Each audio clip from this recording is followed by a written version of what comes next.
Hi there, we're at the Austin Central Library, so I'm going to try to keep my voice down. But we came here to dig into the topic of misinformation, particularly when it comes to social media with the election just around the corner.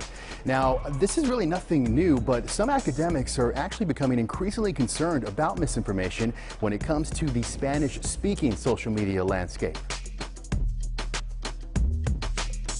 First off, I want to talk about the difference between misinformation and disinformation, because it is a very important distinction.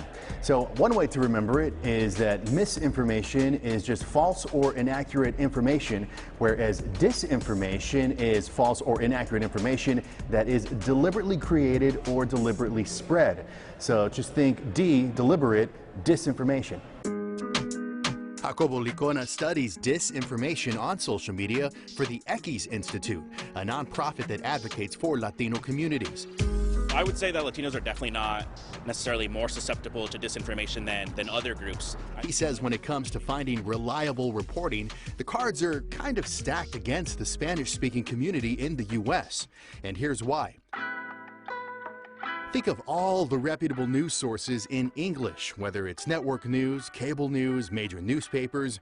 In Spanish, the reputable options are far fewer.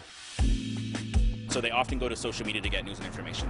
And while there's a lot of good information on social media, there's oftentimes also maybe more problematic content that might be disinformation. Licona says another issue, the social media algorithms don't always do an adequate job of quickly spotting disinformation in Spanish. Okay, so when it comes to the big players in English-speaking social media, it's of course Facebook, Instagram, Twitter, TikTok. But in terms of direct messaging, in Spanish, WhatsApp is king. According to consumer data group Statista, more than half of Latinos in the U.S. use WhatsApp. It's widely used for everything, from business to family connections. Nayeli Gallegos moved to Austin from Mexico 20 years ago and recently became a citizen. Every time I travel back to Mexico, you see the WhatsApp logo in businesses and banners. They use it for everything. She says restrictions on data south of the border make WhatsApp an easy way to communicate. But it's also another way misinformation spreads between friends and family members.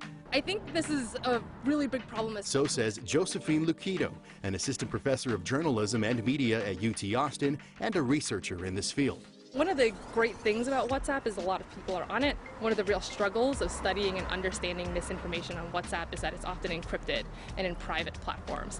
And so we're seeing a large amount of misinformation get spread on WhatsApp that isn't actually detected.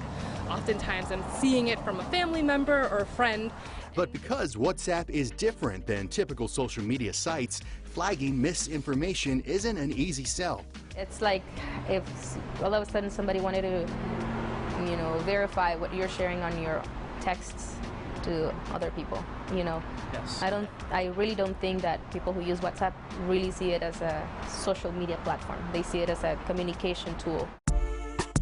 So what can be done to combat mis and disinformation? Well, trace back information you see posted on social media to the original source and make sure that source is reputable. Also, be wary of information in memes or screenshots. Those are harder for algorithms to detect. And connect with groups pushing social media companies to do more for their Spanish-speaking users. Spanish-speaking communities are vulnerable not because the community or the people are vulnerable, but because social media platforms don't do enough. And Britt, there's a lot of work to be done here to level the playing field on all of this. So to learn more about the groups working to slow the spread of mis and disinformation in the Spanish-speaking community, you can check out our local election headquarters page on KXAN.com.